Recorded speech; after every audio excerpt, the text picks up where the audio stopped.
Black holes are one of the most mind-boggling aspects of space. For a start, they aren't actually objects.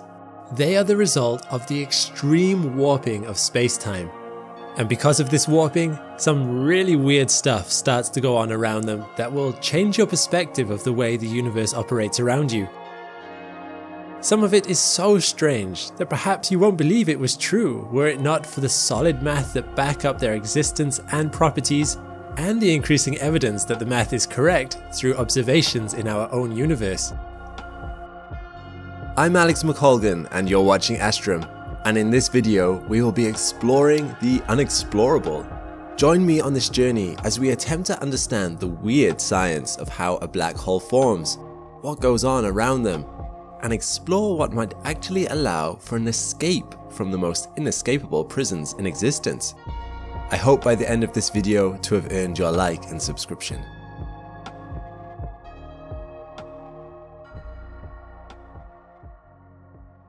Black holes come in a variety of sizes. The smallest observed black hole is around 3.8 solar masses. On the other side of the scale, we find black holes that have been in existence since almost the start of the universe, black holes weighing billions of solar masses. These behemoths are not only massive, but also huge. They would easily fit in the entire solar system within the diameter of their event horizon. Black holes being created today are the final stage in the life cycles of particularly massive stars. When such a star is born, it is essentially balancing under the weight of two forces. The first is gravity, pushing its mass towards its center. Down in the depths of the star, hydrogen atoms are crushed against other hydrogen atoms with such force that they combine to form a denser element, helium. This new atomic structure actually needs less energy than it did when it was two individual, separate hydrogen atoms, so the extra energy left over gets released. This released energy is the second force. It radiates back out from the center of the star as heat and light, counteracting the force of gravity pushing in. In this state, the star will remain relatively stable until such a time as the reaction begins to stop as it runs out of its hydrogen fuel. If the star is massive enough, once the hydrogen begins to run low, the star will combine the newly formed helium into even denser materials like carbon, neon, and eventually oxygen and silicon. But then it begins fusing iron. The issue with iron is that it doesn't save any energy in its new form, so has no spare energy to release. It just sits in the core of the star, growing larger. With no energy pushing back against gravity, very quickly the scale tips. The energy of this collapse is astounding, but the force is dependent on the original mass of the star. Like a hammer striking on an anvil, the mass of the star rushes down to meet the core with such force that the rebound of that blow is what we call a supernova. Matter and energy are blasted out across the universe from the crackback in one of the largest explosions possible, which produces elements even heavier than iron, all the way up to uranium. And what is left of the star? Well, it depends. If the mass of the star, and thus the force of the blow, was too low, what remains is a neutron star, a small ball of matter at most around 25 kilometers in diameter, and yet so densely packed with mass that it equals 1,000,000 Earths. But if the mass, and thus force, was big enough, physics as we know it breaks down, and we are left with a black hole. When you see an image of a black hole, the black sphere you are looking at is not actually the black hole itself. Scientists theorize a black hole's true form is probably even smaller and denser than a neutron star. In fact, it is likely infinitely small and infinitely dense, a singularity emitting forces that warp time and space itself. However, we don't know. And the reason we don't know is because of something called the event horizon. All objects with mass exert gravity. We've known this since the days of Newton.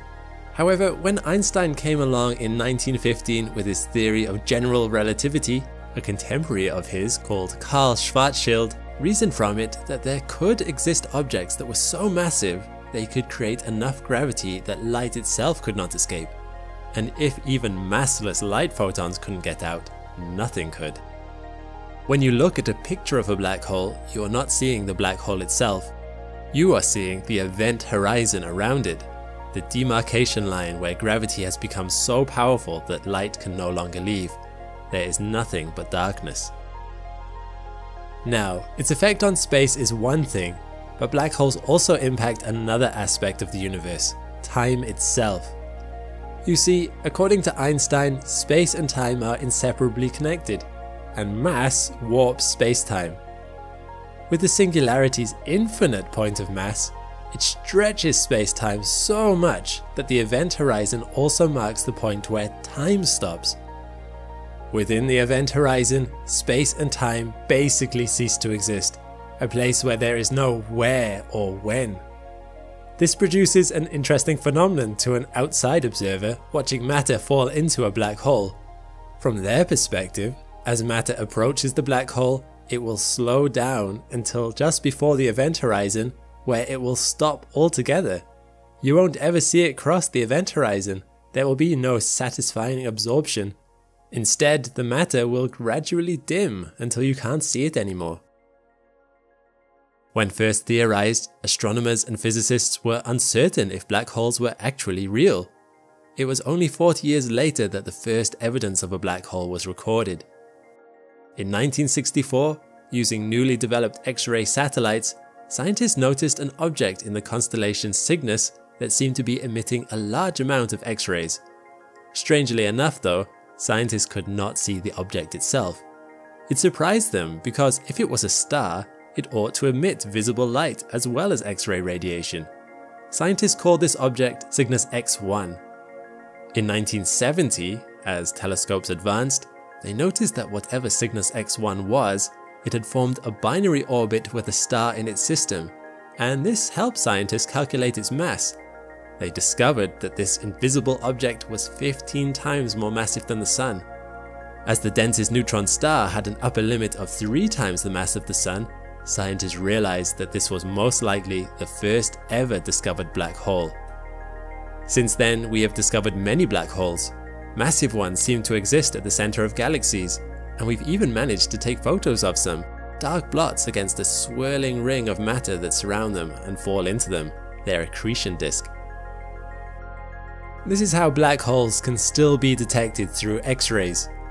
While black holes can't emit visible electromagnetic radiation themselves, the X-rays that come from them actually originate from their accretion disks, where infalling matter gets heated to millions of degrees Celsius through intense friction. Black holes with no infalling matter are basically invisible, with no bright accretion disk to spot. Exploring black holes is still a developing field in physics, and there is still much to learn. From what we have learned so far, you may wonder if a black hole could ever stop being a black hole, or will it grow forever until there is no matter or radiation left in the universe? It would seem so. However, in 1974, in his paper entitled Black Hole Explosions, physicist Stephen Hawking postulated that there was actually a way that energy, and thus mass, could leave a black hole. But to understand why, we have to get into some extremely weird theory. We need to examine some principles of quantum mechanics. But first, let me ask you a difficult question. What is nothing? Imagine for a second a patch of space with nothing inside of it. It has no atoms of space dust, not even radiation passing through it. As near as can be seen, nothing exists within it. And yet, is there really, truly nothing there? Something fundamental exists here, and we can tell that this is the case when a beam of light travels through it. If you are familiar with the properties of light, you will know that light is actually waves of electrical and magnetic charge that are constantly propagating with each other forwards in a straight line. However, let's take a look at that word wave. A wave in the sea is the propagation of energy moving through the water. If you were to look at an individual particle of water, it's not really going anywhere except in a circle. And yet, because it passes energy to the atoms next to it, energy travels towards the shore in a constant motion that goes all the way to the beach. Similarly, a sound wave moves by passing energy between air particles, with each particle only moving a tiny bit, becoming energized and then passing that energy to the next particle in line. But in our vacuum of space, where there is nothing in it, where our photon of light is traveling in waves, have you ever stopped to wonder what exactly is waving? This hints at a fundamental something that exists even in nothing, a fabric that makes up all of reality itself. Quantum physicists call this something a quantum field. Quantum fields are tough to wrap your head around, but they are inescapably important when it comes to understanding the fate of a black hole. So how do quantum fields and exploding black holes tie together? Going back to Hawking's paper, Hawking hypothesized that black holes would release energy slowly over time in initially tiny quantities. As energy and mass were two expressions of the same thing according to Einstein's famous E=mc² equation, this inevitably resulted in a reduction in the black hole's mass. However, as the black hole shrinks, the rate of energy release would speed up, getting faster and faster, until in the very last moments of the black hole's life, it would release a burst of energy that was truly gargantuan in its scale, before vanishing entirely. But how can this be true? It is well known that an event horizon is inescapable, so how could radiation ever leave it and eventually cause such a black hole explosion? The answer is a strange one and relies on unintuitive ideas of quantum theory that completely go against our day-to-day experience. But if it's true, I hope you're prepared for the universe to be a whole lot stranger than you first thought. But to begin understanding Hawking's theory, we need to understand the idea of quantum fields. Remember, light moves like a wave through even a completely empty patch of space, which reveals that there must be something existing even in the nothing, or else light wouldn't be able to wave it. Scientists call this fundamental fabric of reality a quantum field. In fact, they believe that there are several quantum fields, all overlapping each other, and all covering every single patch of the universe, be it past, present, or future. Quantum field defines a particular type of something. One field might define all of the electrons in existence, while another may define quarks that make up an atom. Where nothing can be found, the quantum field is relatively quiet. Think of it like a guitar string that hasn't been strummed, or a graph that has a zero value. But wherever in time and space mass or energy can be found, the quantum field is resonating at that point. And when the resonance reaches a certain threshold or quantity, the universe expresses that as, say, an electron or a photon. It's important to note that in this theory, the resonance is not just reacting to a piece of matter, it is the matter. An electron is nothing more than a resonating section of the quantum field that defines electrons. This is true for all energy and all matter too. According to Einstein, energy and matter are two sides of the same coin after all. All the universe you see around you is resonating quantum fields and nothing more. In this way, the theory portrays all of the universe as a song being played on these fields, which I think is quite a beautiful image if nothing else. But why does this matter? Why is it important to define the universe in this way? Well, due to an idea of quantum physics called Heisenberg's uncertainty principle, sometimes the strings of the universe start strumming themselves. Without going too deeply into this aspect of quantum physics, essentially, when we're looking at really tiny objects on the atomic scale, it becomes impossible to know too much about them.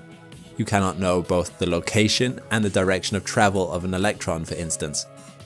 Because it is so small, as soon as you try to figure out the location of an electron, it bounces off whatever you are trying to use to measure it, so you can no longer be sure of its direction of travel.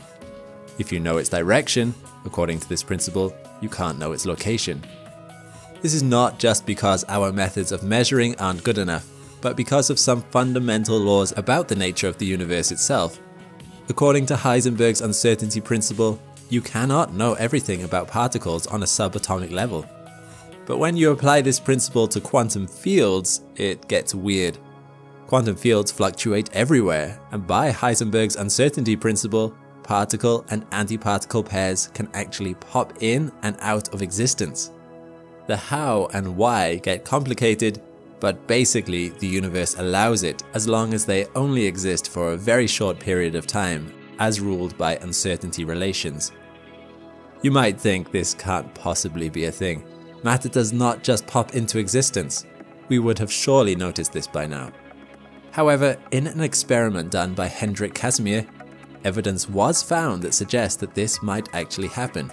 Casimir took 2 plates of conductive metal and placed them close enough together so that only certain sizes of smaller virtual particles could pop into existence between them. This limited the number of such particles that could pop into existence.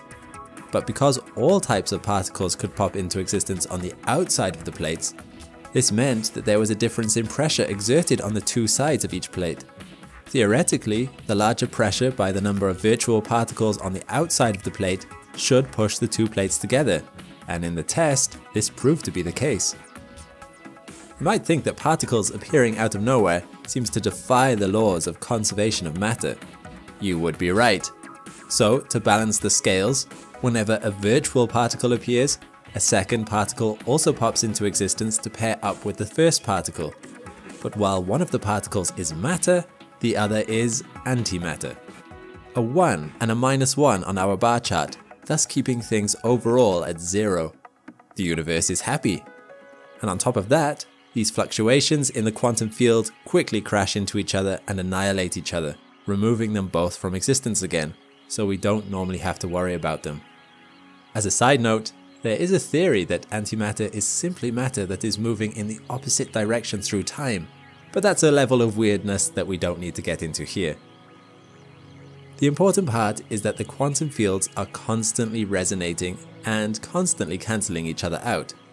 This is why, for the most part, empty space is empty.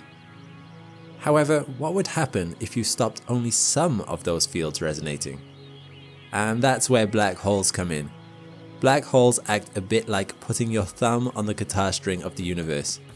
Due to their event horizons, certain resonances in the quantum fields are dampened down while others are not.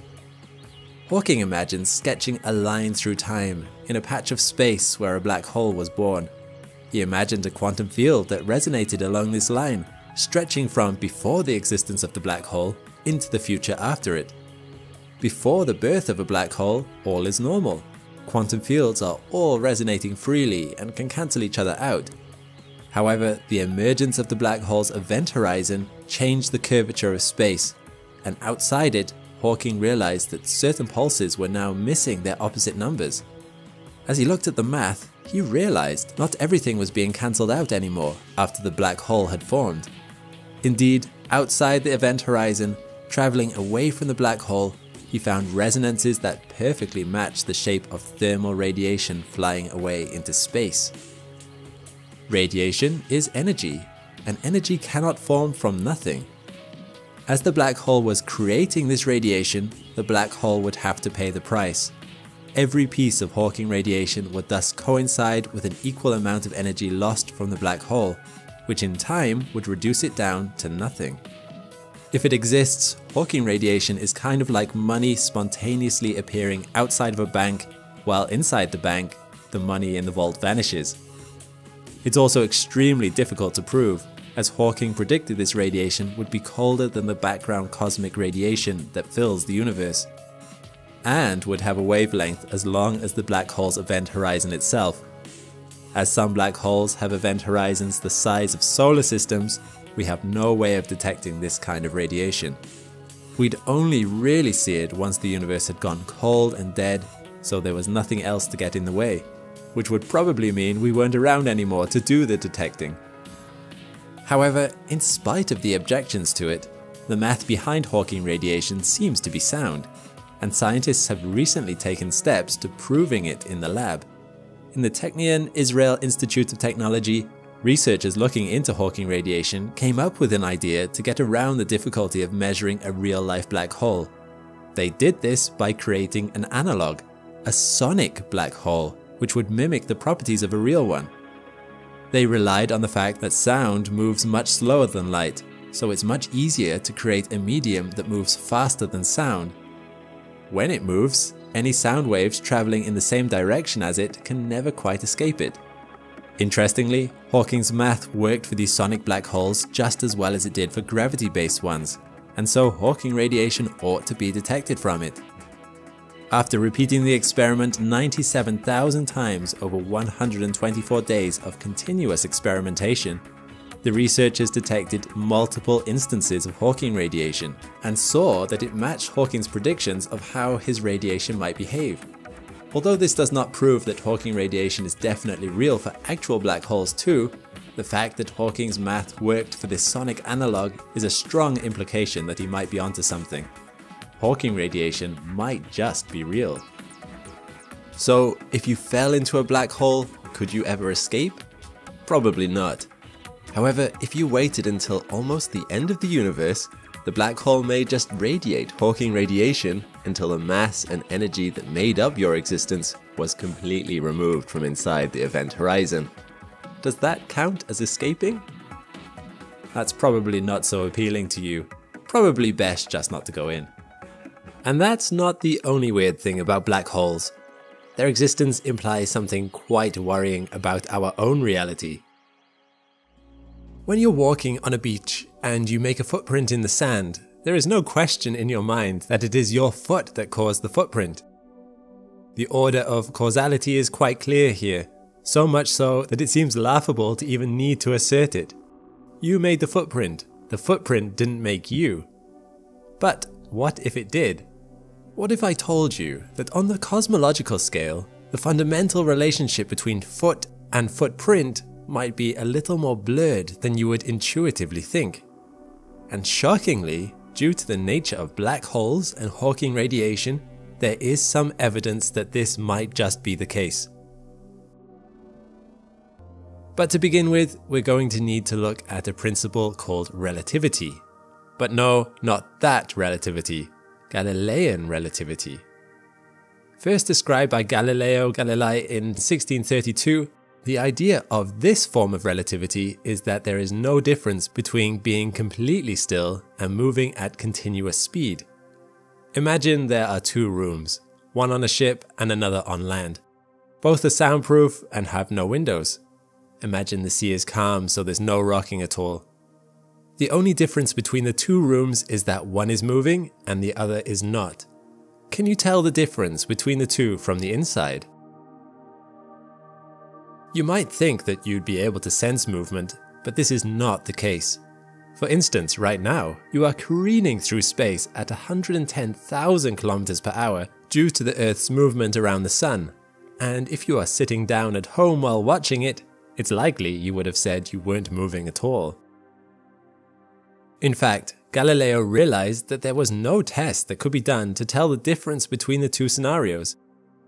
He even found that if you dropped a ball in the ship, from your perspective it would look like it fell straight down, even if from the perspective of a person on land it would look like it was falling diagonally.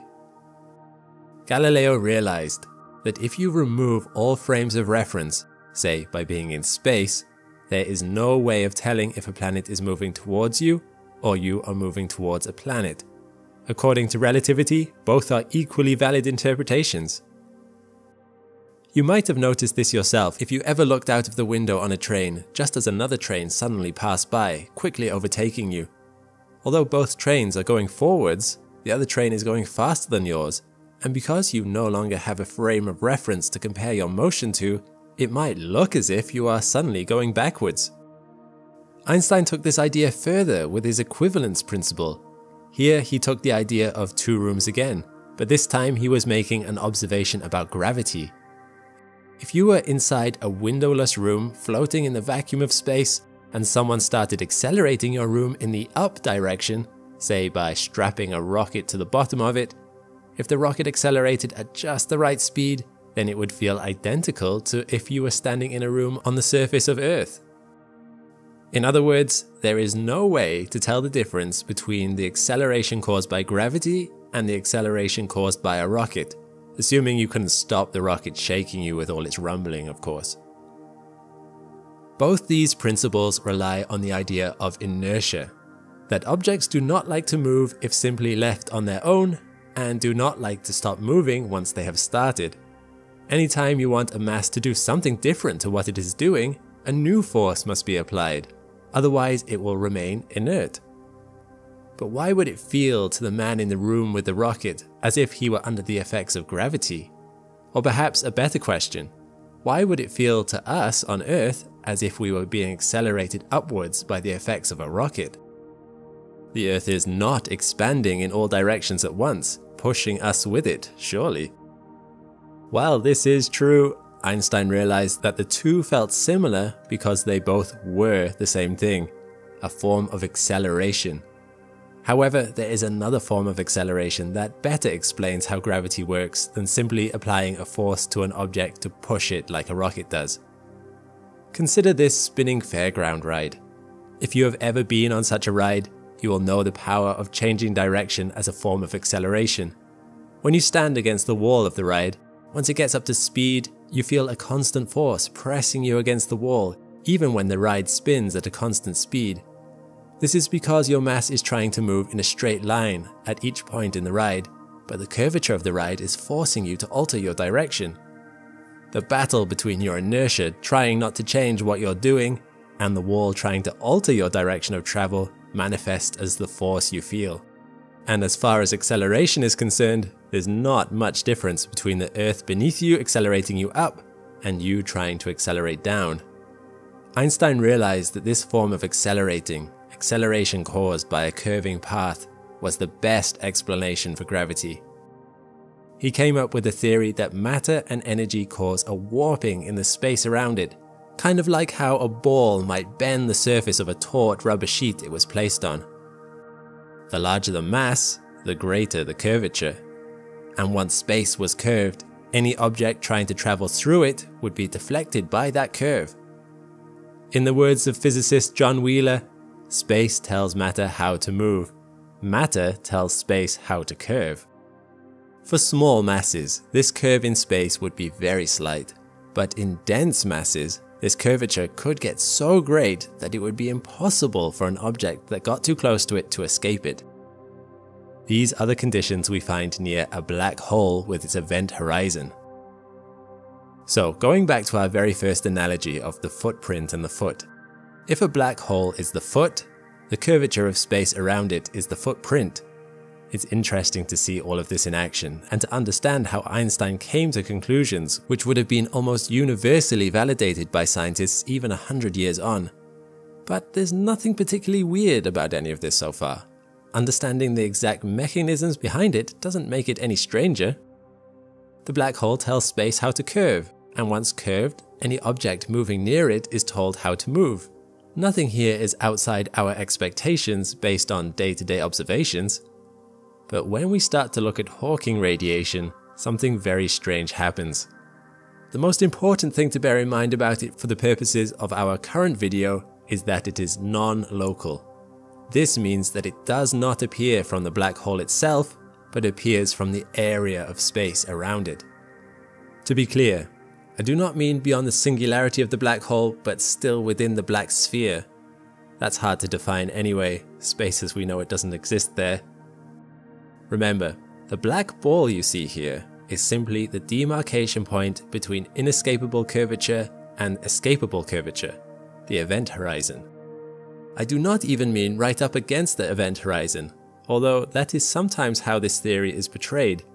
People sometimes speak of two particles popping into existence right up against the event horizon, with the antimatter particle just inside it so it falls in, while the normal particle is just outside and so escapes. This is not what is happening. Instead, the region of space this radiation can pop into existence is several times the size of the event horizon, a distance up to billions of kilometers away. And when the largest black holes we have can comfortably fit multiple solar systems side by side inside of their event horizon, the idea that a photon of radiation can pop into existence this distance again outside the event horizon is crazy. It happens even in a place where there is literally nothing there. So in short, it is not so much that Hawking radiation is coming from the black hole directly. Instead, it is coming into existence from the curvature of space that the black hole is creating, and can happen quite far away from the black hole itself. But if that is true, then things work completely opposite to what we might expect, as you will see in a moment. Consider what happens in this order. As energy leaves the curvature of space, the curvature lessens because of something known as the conservation of energy. And as this reduction of curvature happens, the black hole then shrinks. This is crazy. This is like the footprint getting smaller, and so the foot shrinks accordingly. It feels very wrong. Things can't possibly work that way. And yet Einstein hinted that such a thing might indeed be possible. In one of his equations, he stated that the curvature of space-time was proportional to the mass energy of an object. But proportional is not causational. There's no presupposition that one causes the other in this relationship. We are comfortable with the idea of changing mass and so changing curvature, but it works just as well if you go the other way and change the curvature to change the mass. If this is true, then it hints at a universe where mass is simply a projection caused by space curvature. When you shine a light at an object, say your hand, and it makes a shadow on the wall, the shadow is a projection caused by the existence of your hand interacting with the light. Normally in this analogy, you might be forgiven for believing that we are the hand. It is our mass that creates the curvature of space around us. And yet, do we really know that it doesn't work the other way around? Are we simply projections, shadows on the wall of the universe being brought into life by something more fundamental going on in the curvature of space-time? And yet, we're going around thinking that we're the thing that's real. We don't really know. Given that all you know is the reality you experience, it would be difficult for you to be able to tell the difference between the two scenarios. But if relativity has taught us anything, it's that if there's no way of telling the difference between the two situations, then we can't completely dismiss that we're in one and not the other. Either that, or the two might be more linked than we thought. Of course, obviously, this is all just a theory. There is no hard proof that Hawking radiation is even a real thing, although there have been some experiments that hint that it might be. But this is just something interesting to think about. And even if it does prove to be the case that reality is a projection, it's not going to affect your day very much. You will still think and feel, and that's more than enough reason for you to go about doing what you're currently doing. But it is an example of how, when we start to examine the very fundamental building blocks of reality by exploring the weird warping effects of black holes, it can cause us to challenge assumptions about our very nature. After all, when you're asking the question, am I real? And the answer is, it's not certain, that's more than a little concerning. Either way, black holes affect our reality and they affect our universe. And not just because they suck everything within their reach into them and give nothing back. They are the end, the final destruction of the universe. And yet, what if I said to you that they might actually prove to be our salvation? Black holes might provide the answer to traveling faster than the speed of light and solving the energy crisis in ways we couldn't have even imagined until recently. And, as by now I have come to expect, they do so by messing with the fabric of reality itself, and by completely countering my expectations of physics. Perhaps we have been thinking about black holes all wrong. But to understand how a black hole ignores the usual limitations on faster than light travel, and does so in a way that you can benefit from it without having to go inside a black hole's event horizon, and how it produces near limitless energy at the same time, then we are going to have to understand more about the features of black holes than we've covered so far. It's actually quite difficult to say much about a black hole's features at all. Precisely because of the event horizon, we cannot see what the inside of a black hole looks like. In fact, there are only 3 things we can say about black holes with any degree of certainty. They have mass, they have charge, and they have angular momentum. You might wonder how we know these things about black holes, given that no light can leave them to tell us about them. The key to these 3 characteristics is that all 3 of them represent aspects of the black hole that can be felt outside the black hole's event horizon. Charge, for instance, works the same way around a black hole as it does around any other charged object. That is to say, If a black hole is charged, then it will attract objects that have different charge to it and repel objects that share its charge. Think of it like a giant magnet, pushing and pulling on the universe around it. Scientists can track objects that approach a black hole, and by seeing how quickly certain objects known to have a charge move towards it, scientists can predict the charge of the black hole itself. Interplaying with this is mass. The mass of a black hole can also be felt outside the sphere of the event horizon. In fact, it is the main creator of the event horizon in the first place. This is because mass creates gravity and does so in a linear fashion in accordance with the same principles you might find in Gauss's law, a theorem about electromagnetism, albeit with a gravitational analog. So, it's possible too to calculate the mass of an object by seeing how far away objects are before they start to accelerate towards it, and how quickly they accelerate. Although obviously, you need to factor in charge at the same time or your results might get skewed. Finally, angular momentum, or spin. It is possible to detect the spin of a large mass object, and we are going to dive into the how in just a bit. For now, let's just accept it as a given and recognize that black holes are certainly very high mass objects. There are varying sizes of black holes in existence. The smallest, known as micro black holes, have a mass that's comparable to that of our moon, or 7.35 times 10 to the power 22 kilograms. They fit all this into a space that's just 0.2 millimeters in diameter, which is incredible. It really gives you a sense of how dense a black hole can be, something thinner in size than a human hair, packing the mass of the moon. And that's just the smallest ones. Stellar black holes have a mass equal to 10 times our Sun, and have a diameter equal to 60 kilometers. Intermediate black holes are the mass of 1,000 suns, and fit all of that into a diameter of 2,000 kilometers, which is still much smaller than the Earth. It is the largest black holes that really dwarf us, with masses between 100,000 to 10 billion times the mass of the Sun, and sizes ranging from 0.001 to 400 astronomical units, an astronomical unit being the distance from the Earth to the Sun. But other than those three features, there are in theory no other differences between them. If you put two black holes in the same room and made sure they had the same mass, charge and spin, it would be impossible to tell them apart.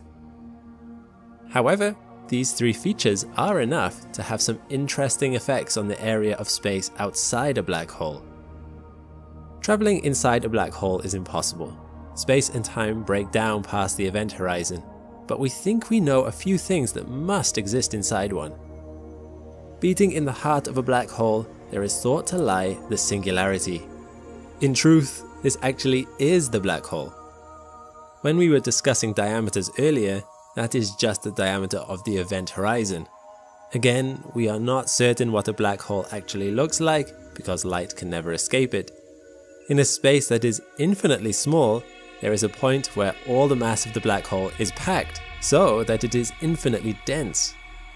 For the simplest models of black holes, the ones that do not spin, this is a single point.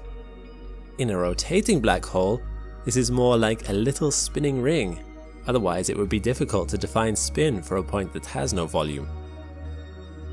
Our current physics get very strange around such a black hole. If ideal paths are travelled around this point, it becomes mathematically possible to do some very strange things, like meet up with your own past. This has some disturbing implications for causality and gets into time travel paradoxes like the grandfather paradox. So that probably only shows for certain that our ideas about singularities are not quite right yet. Because the singularity is so small, it'll take the successful merging of quantum theory and general relativity theory to properly explain what is going on inside a black hole, and we have not yet managed to do this. It may one day turn out that singularities do not exist in the hearts of black holes at all, but this is the extent of our knowledge so far. Well, whatever it is that lies inside a black hole, it powers our faster than light engine, because like most objects in the universe, it spins. And oh, does it spin! As we travel out from the center of the black hole, we pass through the event horizon with little fanfare. The event horizon actually cannot be detected locally, although a person outside the black hole might watch you slow down to a complete stop as you travel through it. From your perspective, it actually might seem like time is flowing normally. Normally, that is, until the universe outside the black hole runs its course in an instant, because time outside the black hole is traveling so fast compared to you. This is the essence of relativity. In fact, the only evidence you might have that you've passed the event horizon at all is because of something that exists just outside it, the photon sphere.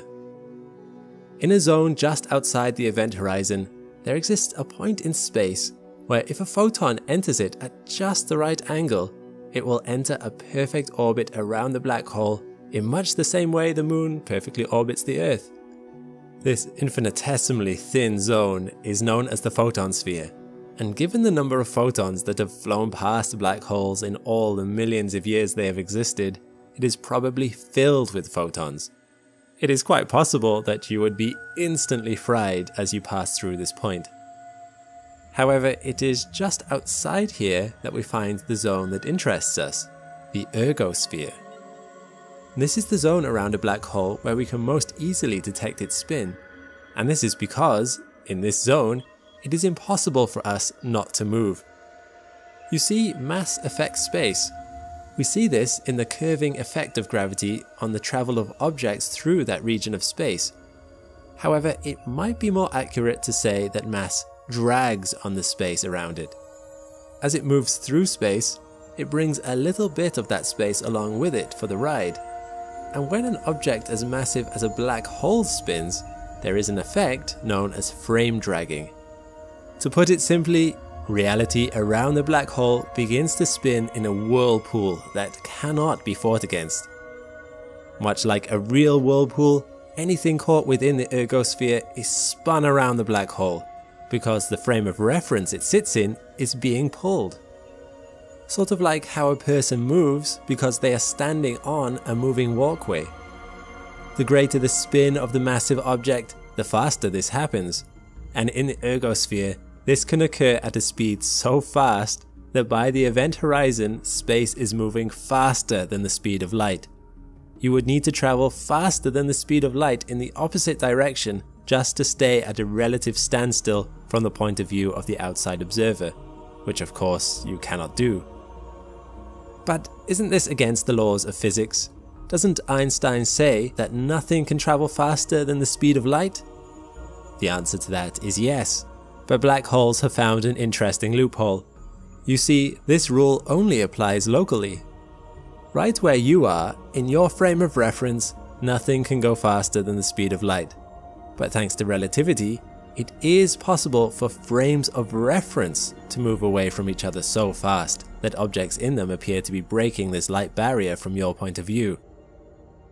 But if you move next to them and enter their frame of reference, they would seem to slow down and would start obeying the laws of physics again. It's a really weird effect, but frame dragging is an actual thing. It is by measuring frame dragging that scientists can learn the spin of a black hole. However, according to a man called Roger Penrose, there may even be a way of exploiting it. If you were to send a rocket into this section of the ergosphere, the rocket would speed up due to being caught in the whirlpool of reality. Once it had gained enough speed, it could then fire a propellant in such a direction that it pushed itself out of the whirlpool again, but now traveling at a much faster speed. This method, named the Penrose process, could hypothetically net you energy equal to about 20% of the mass of your rocket. Now, that might not sound like much, but remember, according to Einstein's E equals mc squared, your 20% mass would produce energy equal to itself times by 299,792,458 squared. That's a lot of energy.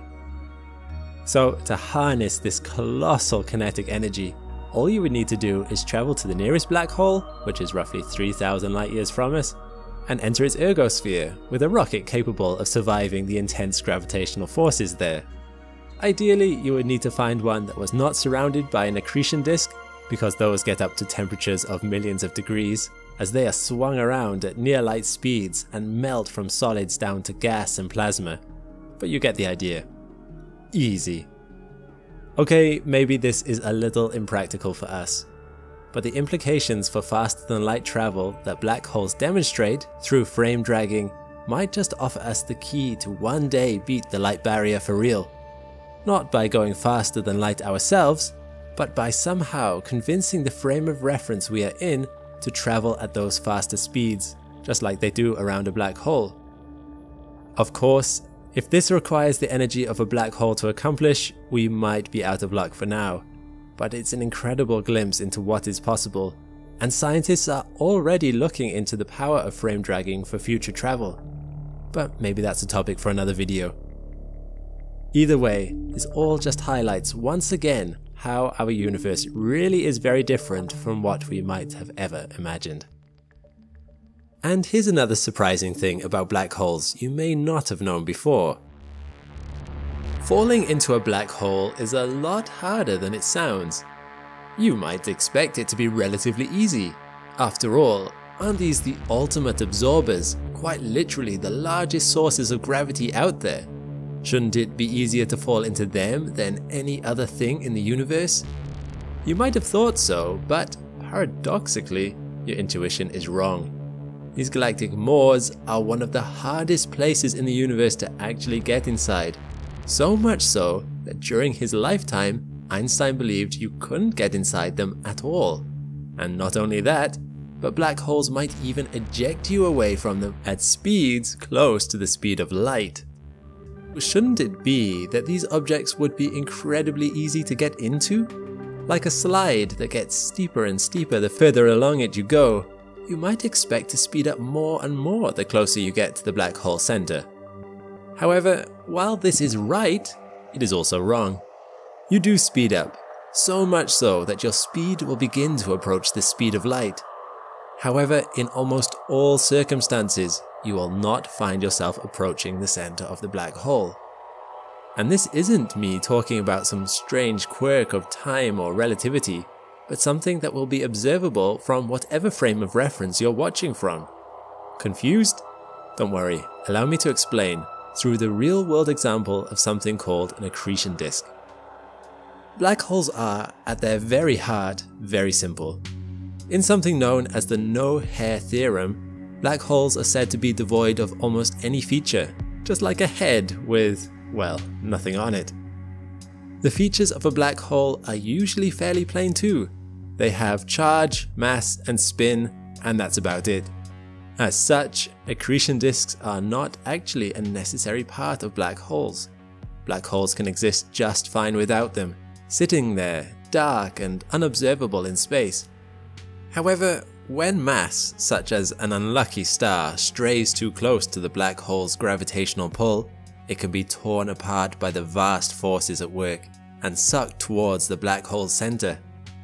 Strangely enough though, this matter does not all immediately fall into the black hole's event horizon. Instead, the matter usually coalesces into a sort of flat ring that orbits around the black hole outside the event horizon. While eventually it does all enter, this process can take a long time. Some accretion disks take 100 to 1000 million years to be completely absorbed. So what is going on here? Why does the matter not simply enter the black hole? The answer is that it comes up against a surprising principle of physics known as the conservation of momentum. First described by mathematician John Wallis in 1670 and then pioneered by his contemporary Newton a decade or so later, the idea goes like this. If you have a group of objects, the motion of those objects, aka their momentum, collectively must always remain the same. If one particle with momentum bumps into a particle that is standing still and both bounce away from each other, the amount of total motion for the two particles must equal the amount of the first particle on its own. No momentum can be lost. If you have a rocket on a launch pad with zero momentum, it can only give itself momentum by firing a propellant in the opposite direction. Once you add up the amount of momentum imparted to the air by the propellant going down, and the amount of momentum given to the rocket by going up, then the upward momentum and the downward momentum are equal, resulting in the same net zero momentum you had to start with. This falls a little outside our expectations. After all, we as humans often stop and start walking around, seemingly without obeying this law. However, if you evaluate all the particles involved, this law is always kept. You would struggle to move anywhere without a floor to push against. Momentum imparted to the floor must equal the amount of momentum imparted to you, but in the opposite direction. You just don't notice it because the floor is so much bigger than you. The amount of momentum you give to it does not move it in any noticeable way. But what has this got to do with falling into a black hole? Well, consider this next example, this time to do with angular momentum. Imagine a ballerina who has their arms outstretched and is spinning on a single point. The particles in their hands have momentum. They are moving a certain distance in a certain amount of time. However, when they tuck their arms close to their body, what happens? Well, they suddenly start spinning much faster. This is a classic example of momentum trying to be conserved. You see, the momentum in the hands is still trying to travel at the same speed it was previously traveling at. However, suddenly because it's close to the body, it's now traveling a much smaller distance, but is doing so at the same speed. Effectively, it has much less distance to travel to complete one revolution, and as a result, completes that revolution much faster. This causes the ballerina to spin faster when they tuck their hands in, and slower when they stretch their hands out. Now imagine this on a cosmic scale. In most scenarios, matter does not fall in a perfectly straight line towards a black hole. Almost always it will miss it slightly and will start spiraling in towards its center as it's caught in the black hole's gravity. It now has angular momentum. As it gets closer towards the center of the black hole, it starts speeding up, moving at the same speed on a smaller and smaller orbit, gaining more and more angular spin the further down the gravity well it falls, just like the ballerina. You want to go a little further in, you have to spin a little faster. However, unlike the ballerina, this matter has the speed of light to contend with. Nothing in the universe can travel faster than the speed of light. This is a law discovered by Einstein. So what happens to our spinning matter as it falls further and further into the black hole? Due to the massive forces and curvature involved, it eventually reaches a point where it cannot go any faster. It's hit a roadblock. And because it cannot spin faster, it cannot fall further into the black hole. This has several effects. To begin with, as you can imagine, that creates friction. All of this matter, spinning at such blistering speeds around the edge of the event horizon, starts bumping into each other. And when this is taking place at near light speeds, things get very hot. Matter in a black hole's accretion disk can reach temperatures up to 10 million Kelvin. This is enough to melt anything down to a hot plasma. All these constant collisions pummel the atoms involved, causing them to give off more and more of this energy, like squeezing a lemon. This reduces their mass. Between 10 and 40% of an atom's mass is given off this way in the form of energy, which then radiates out across the universe. For point of comparison, nuclear fusion, the process taking place in the Sun, converts only about 0.7% of mass into energy. Let that sink in for a moment. Consider how bright the Sun is at 0.7%. How bright can a black hole's accretion disk get? The brightest such disks are known as quasars, and they can reach brightnesses that exceed 1,000 times the total brightness of every star in the Milky Way combined. The good news is that, additionally, some of that momentum starts to be shed with the departing energy. More gets shed by imparting it to matter further up out of the accretion disk, as faster moving particles knock into slower particles moving just above them, giving them an extra push and slowing down the lower particles. In this way, matter starts to lose its angular momentum and begins to finally fall into the black hole itself. More momentum can be shed through one of the most striking features of quasars and black holes, their jets. We don't understand everything about these jets, how they form and what they are comprised of, and only a small fraction of black holes with accretion disks have them. But current theory suggests that they are caused by magnetic forces that are created by the spinning accretion disk, or even the rotational power of the black hole itself, which draws up material from the accretion disks and fires them out into space. It's likely that as the accretion disk spins, magnetic fields form, in keeping with Ampere's law, due to all those moving electrically charged particles. The power and shape of these fields are such that there is only a narrow channel at the north and south poles of the black hole for particles to escape. These magnetic fields may work in a similar way to the rifling on a gun, channeling particles down a narrow barrel.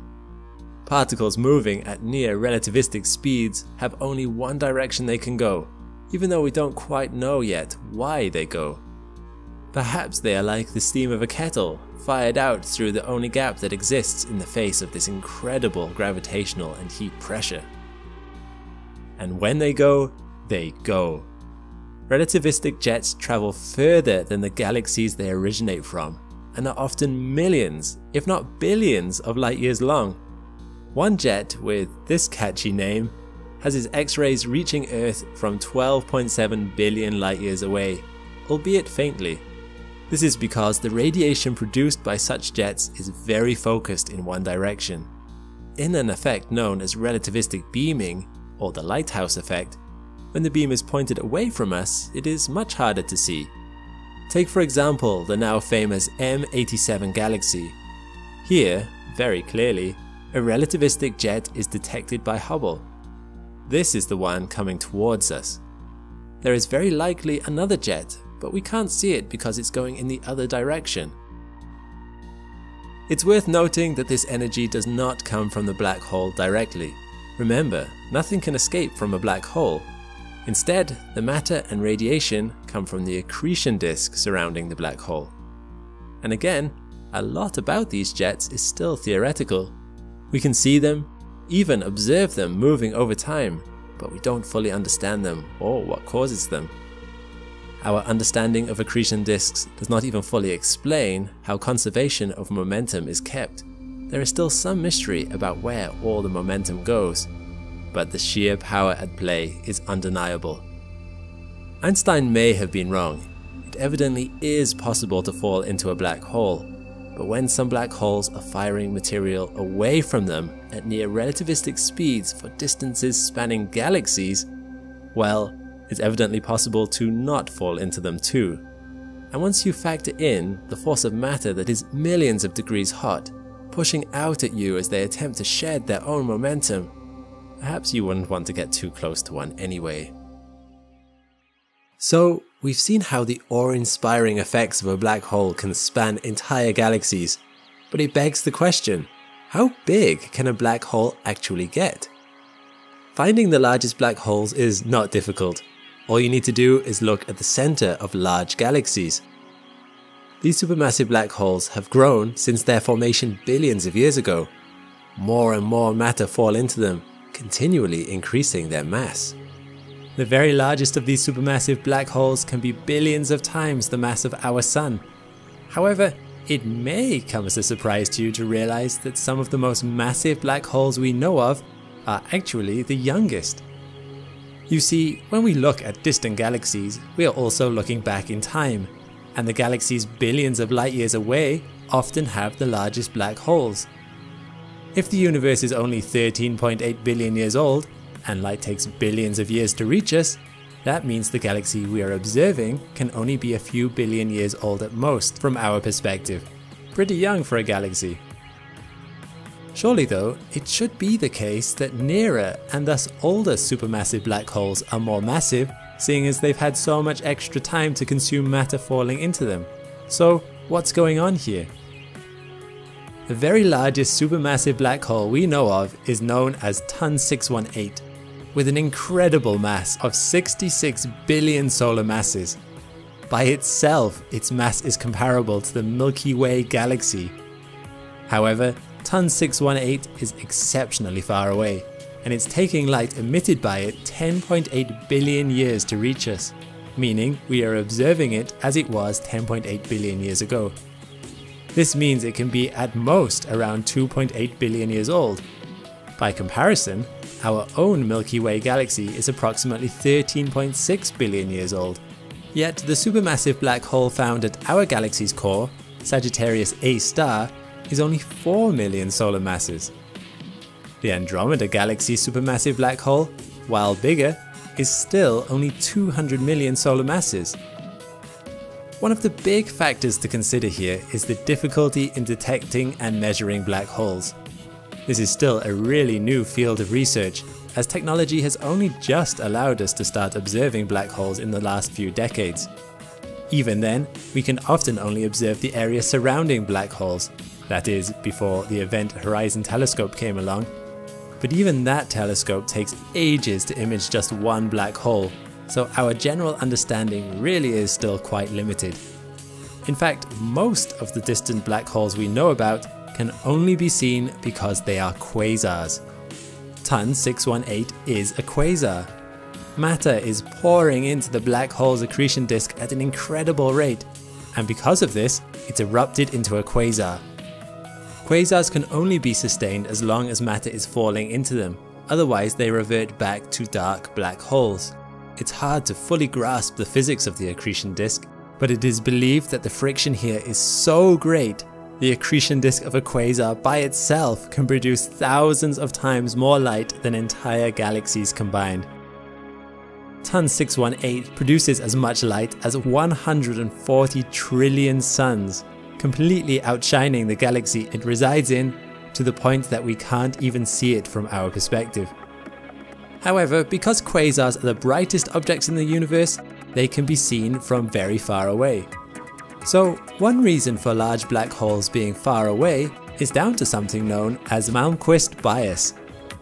This is where brighter objects further away appear more plentiful, when in reality we simply can't see the dimmer objects at that distance, implying there may be an argument that the largest supermassive black holes are actually distributed fairly evenly throughout the universe. If a galaxy has a very large black hole but it's not a quasar, it means we won't see it after a certain distance because a galaxy is much dimmer than a quasar.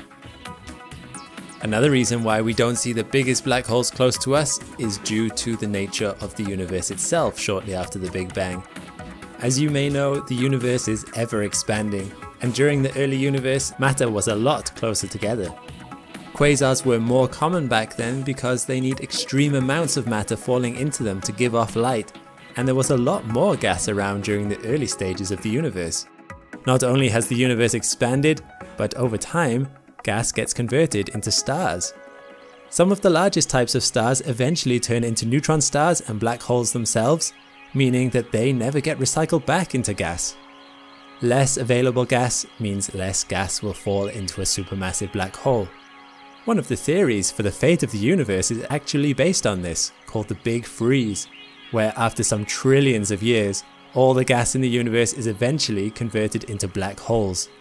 Even now, we see some galaxies where their gas has been completely used up, meaning no new stars can form. These are called elliptical galaxies. Spiral galaxies still have gas and dust structures, and thus can still produce new stars. It is interesting that most of the largest supermassive black holes appear to be in elliptical galaxies where there is no gas left. Gas needs to lose momentum to fall into the galaxy's central supermassive black hole, and if that happened, then the supermassive black hole is likely to be much bigger because of all the infalling matter. With elliptical galaxies, this has already happened, whereas with spiral galaxies, this hasn't happened to the same extent. One such trigger for gas losing angular momentum could be the gravitational influence of nearby galaxies, or even collisions with other galaxies. In addition, there is less gas available in the universe now than there was during the early universe, so black hole growth probably occurred rapidly then, but has slowed down now. This might be why there is no quasar within 500 million light years of us. As the universe ages and things become less chaotic and more spread out, the number of active quasars has decreased, which means the only quasars we see, some of which are the largest black holes we know of, are the ones that happened a long time ago. So, Why are the largest supermassive black holes often the youngest? Well, although it may appear that way, it might not actually be the case at all. We can measure distant bright quasars simply because we can see them. Older and closer black holes may also be large, but because of Malmquist bias, we haven't found them yet. As studies continue and technology improves, we'll start to get a more complete picture of the universe around us. So there we have it, almost everything you could want to know about black holes. Is there more to be discovered about them? Almost certainly. But one thing's for sure, they have completely distorted my concept of what is normal in this universe of ours. If you found value in this video, be sure to subscribe and like, and even share with someone that may enjoy it. Thanks to my patrons and members for your support. If you want to add your name to this list too, check the links in the description below. All the best, and see you next time.